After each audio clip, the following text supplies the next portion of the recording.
Shalom Elohim, haleluya, puji nama Tuhan. Semangat pagi Bapak Ibu Saudara yang dikasihi Tuhan kita, Yesus Kristus. Jumpa lagi bersama saya Pendeta Samuel Mabuntu dalam Renungan Pagi ke 2108 hari Renungan Pagi ini mengudara. Puji Tuhan. Bapak Ibu Saudara yang dikasihi Tuhan, sebelum kita membaca, mendengarkan, dan merenungkan firman Tuhan hari ini, mari kita berdoa. Minta pimpinan Roh Kudus. Kita berdoa. Bapa di surga, berbicaralah kepada kami semua. Pakai firman Tuhan ini untuk menegur kami, menasihati kami, meneguhkan iman percaya kami, dan memberkati kami semua. Di dalam nama Tuhan Yesus yang adalah firman Allah yang hidup, kami berdoa. Amin. Haleluya. Bapak Ibu Saudara yang dikasihi Tuhan, hari ini kita di hari yang spesial Jumat Agung, kita akan membuka Alkitab kita dalam Injil Lukas pasal 23 ayat 33 sampai ayat 49. Di bawah perikop Yesus disalibkan. Demikian firman Tuhan. Ketika mereka sampai di tempat yang bernama Tengkorak, mereka menyalibkan Yesus di situ, dan juga kedua orang penjahat itu, yang seorang di sebelah kanannya dan yang lain di sebelah kirinya. Yesus berkata, "Ya Bapa, ampunilah mereka, sebab mereka tidak tahu apa yang mereka perbuat." Dan mereka membuang undi untuk membagi pakaiannya. Orang banyak berdiri di situ dan melihat semuanya. Pemimpin-pemimpin mengejek dia, katanya, "Orang lain ia selamatkan. Biarlah sekarang ia menyelamatkan dirinya sendiri, jika ia adalah Mesias, orang yang dipilih Allah." Juga prajurit-prajurit mengolok-olokkan dia. Mereka mengunjukkan anggur asam kepadanya dan berkata, "Jika engkau adalah raja orang Yahudi, selamatkanlah dirimu." Ada juga tulisan di atas kepalanya, "Inilah raja orang Yahudi." Seorang dari penjahat yang digantung itu menghujat dia, katanya, "Bukankah engkau adalah Kristus? Selamatkanlah dirimu dan kami."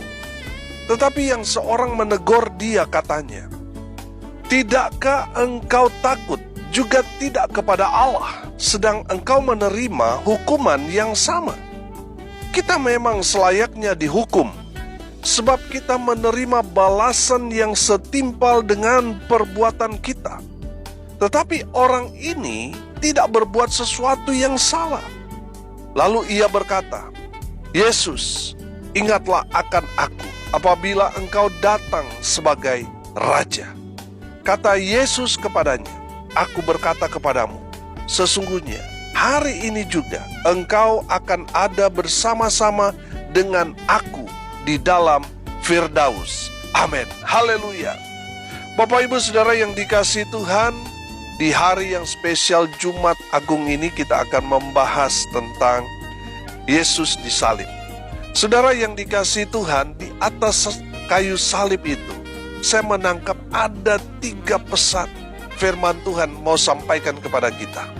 Di atas kayu salib di Bukit Tengkorak Golgota, yang pertama ada pengampunan.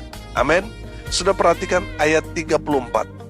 Yesus berkata, "Ya Bapa, ampunilah mereka, sebab mereka tidak tahu apa yang mereka perbuat." Haleluya.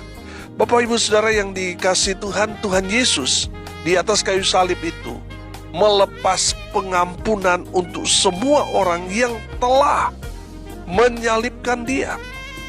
Mereka yang mengejek, mengolok-olok, memukuli, meludah, menampar, menghina, Tuhan Yesus mengampuni mereka semua. Amin. Bapak Ibu Saudara, di atas kayu salib itu Tuhan Yesus tidak mengucapkan sumpah serapah atau kata-kata kutuk kepada mereka yang telah menyalibkan dia. Tuhan Yesus tidak berkata, "Awas kalian semua ya, saya balik, saya bunuh, mati kalian semua." Tidak, saudara.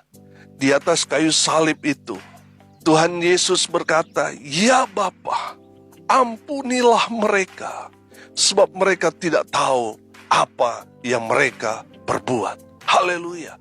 Saya bangga kepada Tuhan Yesus. Karena Tuhan Yesus tidak mengajarkan pada umatnya untuk balas kejahatan dengan kejahatan. Tapi Tuhan Yesus mengajarkan kasih. Di atas kayu salib itu, Tuhan Yesus tidak menyampaikan kata-kata kutuk kepada mereka yang menyalibkan dia, tetapi kata-kata pengampunan, kata-kata kasih. Haleluya. Saudara yang dikasihi Tuhan, pertanyaannya sekarang, siapakah yang berhak memberikan pengampunan? Saudara yang dikasihi Tuhan, yang berhak memberikan pengampunan kepada manusia hanyalah Tuhan. Amin. Dari firman Tuhan ini kita dapat peneguhan iman bahwa Yesus adalah Tuhan. Haleluya. Bapak Ibu Saudara yang dikasihi Tuhan, saya tidak tahu apa dosa atau kesalahan yang saudara lakukan. Mungkin sekali karena kesalahan saudara yang sangat fatal membuat saudara Anda tidak mengampuni saudara. Mereka tidak mau menerima saudara.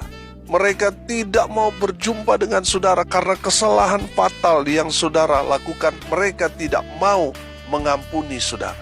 Tapi saya punya kabar baik. Kalaupun saudara Anda tidak mau mengampuni saudara, saya mau bilang, Tuhan Yesus mengampuni saudara dan saya. Amin. Saudara yang dikasihi Tuhan, Tuhan Yesus mengampuni kesalahan, dosa, pelanggaran yang kita perbuat. Kalau kita tahu dosa-dosa kita diampuni oleh Tuhan Yesus, maka kita jangan mempermainkan Tuhan. Karena saudara berpikir, situ nanti Tuhan akan ampuni segala dosa, kesalahan, pelanggaran yang saya perbuat. Akhirnya saudara minta ampun, buat lagi dosa. Setelah mendapat pengampunan, buat lagi dosa. Mempermainkan Tuhan itu namanya. Saudara yang dikasihi Tuhan, jangan menyalahgunakan pengampunan yang Tuhan Yesus sudah berikan kepada kita. Karena dengan melepaskan pengampunan kepada kita, saudara, harganya dia harus mati di atas kayu salib. Saudara yang dikasihi Tuhan, untuk mendapatkan pengampunan, Yesus membayar harga dengan mati di atas kayu salib. Makanya saudara, jangan menyalahgunakan pengampunan yang Tuhan Yesus sudah berikan kepada kita. Tuhan Yesus telah mengampuni saudara dan saya. Oleh karena itu, jangan berbuat dosa lagi. Amin. Saudara yang dikasihi Tuhan, yang pertama kita belajar di atas kayu salib di Bukit Golgota, ada pengampunan dosa saudara dan saya. Haleluya. Yang kedua saudara, di atas kayu salib ada hinaan, ada ejekan, ada olok-olokan, ada pelecehan di sana. Saudara lihat di ayat 35 sampai ayat 38. Orang banyak berdiri di situ dan melihat semuanya. Saudara yang dikasihi Tuhan, apa yang kita lihat baik di gambar atau di patung yang ada di gereja-gereja tentang salib di mana Yesus tergantung di sana. Kalau saudara melihat itu masih ada tertutup kain, sebenarnya itu saudara, mereka mau mempermalukan Tuhan. Dengan apa? Menelanjangi dia. Saudara yang dikasihi Tuhan, apa yang kita lihat di gambar atau di patung itu sudah sangat-sangat sopan. Saya percaya saudara, sebenarnya itu mereka menelanjangi Yesus. Saudara, di atas kayu salib itu, tadi saya katakan, ada hinaan, ada ejekan, ada olok-olokan di sana, dan ada pelecehan. Saudara yang dikasihi Tuhan, di dalam firman Tuhan, di ayat 35, pemimpin-pemimpin apa? Mengejek dia. Orang-orang ahli-ahli Taurat, orang-orang Farisi, pemuka-pemuka agama pada saat itu, mereka semua mengejek Yesus. Katanya, orang lain ia diselamatkan, biarlah sekarang ia menyelamatkan dirinya sendiri. Jika ia adalah Mesias, orang yang dipilih Allah. Sudah perhatikan ayat 36. juga prajurit-prajurit apa? Mengolok-olokkan dia. Mereka mengunjukkan anggur asam kepadanya dan berkata, jika engkau adalah raja orang Yahudi, selamatkanlah dirimu. Ada juga tulisan di atas kepalanya, inilah raja orang Yahudi. Saudara yang dikasihi Tuhan, dari ayat 35 sampai 38 itu semua adalah bentuk hinaan orang-orang yang ada di sekitar Yesus di Bukit Golgota itu. Dari pemimpin, baik itu pemuka-pemuka agama, dari prajurit-prajurit dan orang-orang yang menyaksikan, semuanya menghina Yesus. Saudara yang dikasihi Tuhan, mereka semua menghujat Yesus. Saudara, dari firman Tuhan ini saya menangkap begini.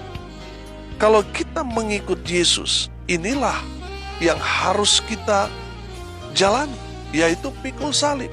Kita harus siap dihina, harus siap ditertawakan, kita harus siap ditolak, kita harus siap dijatuhkan, kita harus siap betul-betul kita mengalami hal yang merendahkan kita, di mana kita dilecehkan, di mana kita mengalami satu persoalan yang menjadi masalah di tengah-tengah masyarakat karena iman kita.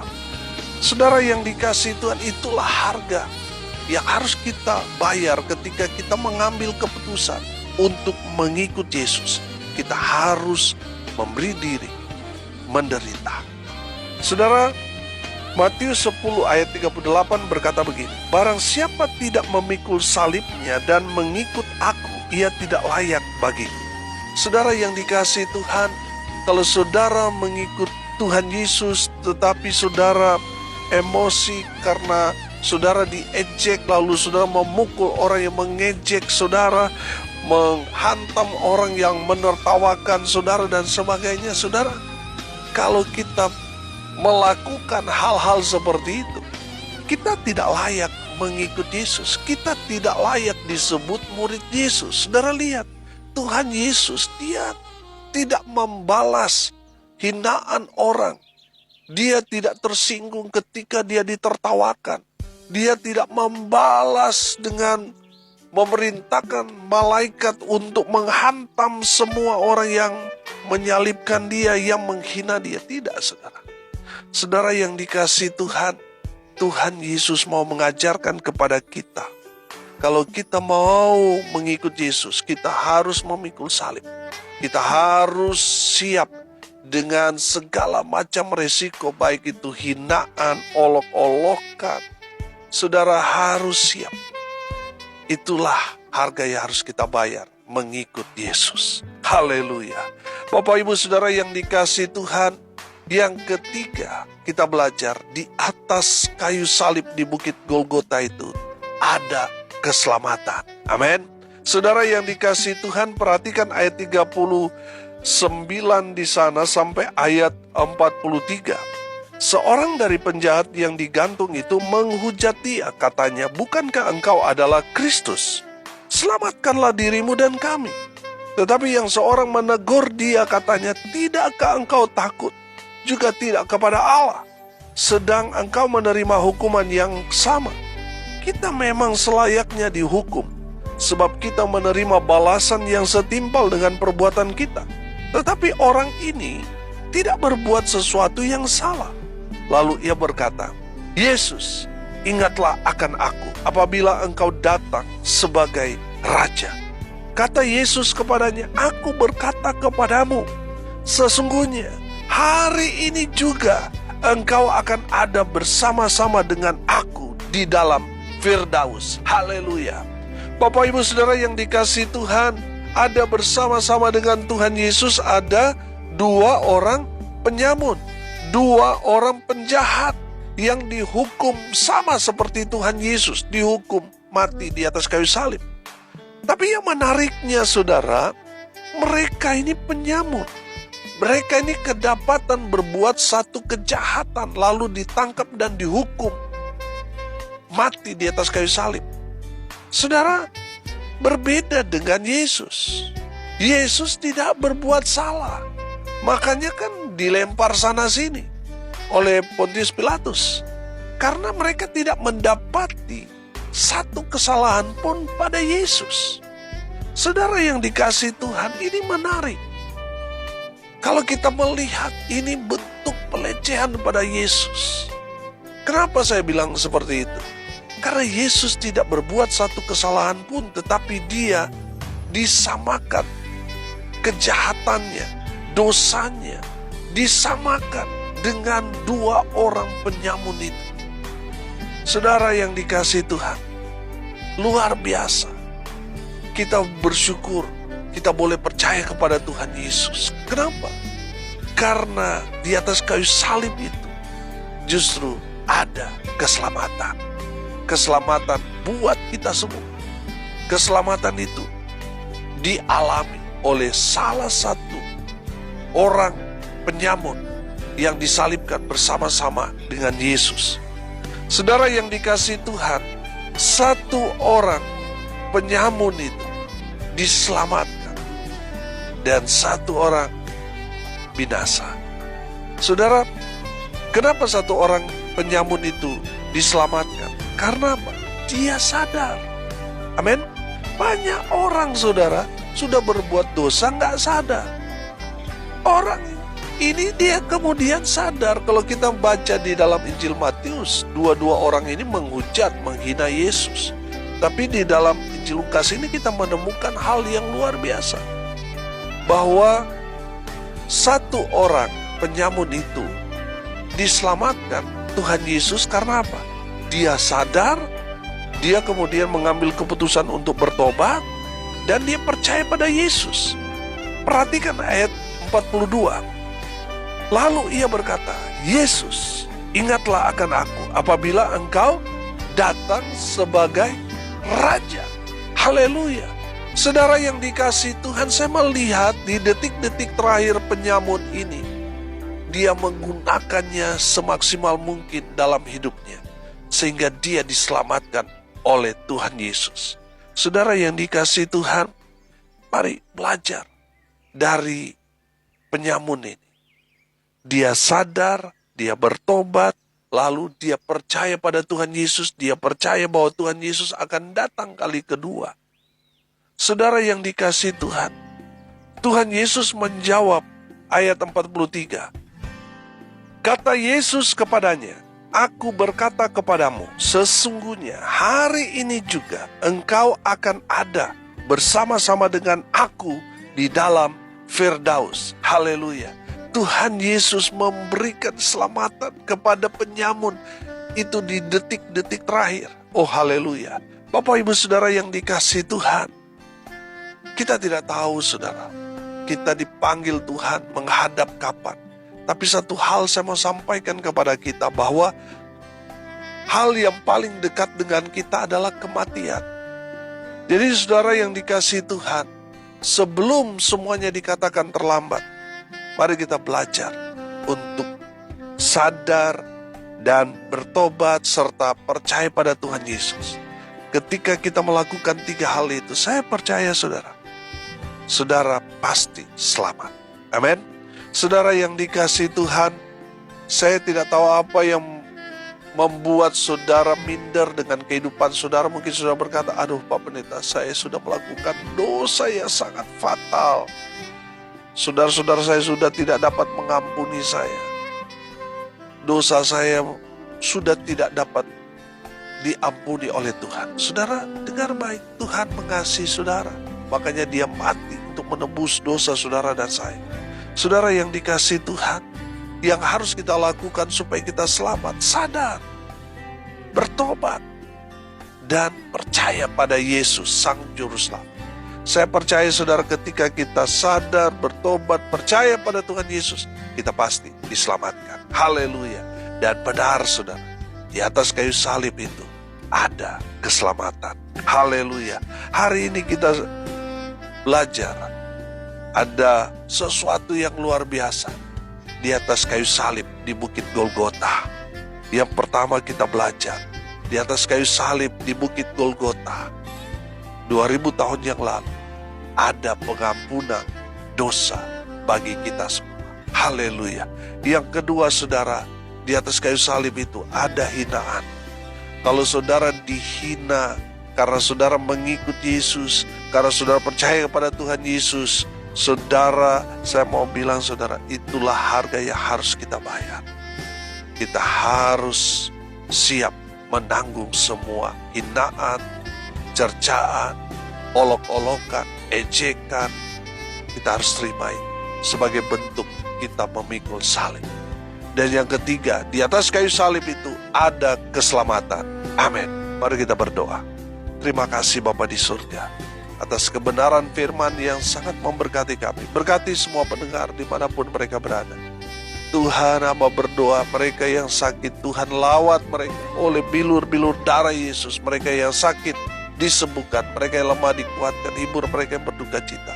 Mereka yang hari ini berulang tahun, Tuhan Yesus memberkati. Hamba berdoa biarlah berkat Tuhan dari surga turun memenuhi semua pendengar. Bapak Ibu Saudara yang dikasihi Tuhan, arahkanlah hatimu kepada Tuhan dan terimalah berkat dari Tuhan Yesus. Tuhan memberkati engkau dan melindungi engkau. Tuhan menyinari engkau dengan wajahnya dan memberi engkau kasih karunia. Tuhan menghadapkan wajahnya kepadamu dan memberi engkau damai sejahtera. Di dalam nama Tuhan Yesus sumber segala berkat. Bapak Ibu Saudara yang percaya, diberkati Tuhan, katakan amin. Puji Tuhan.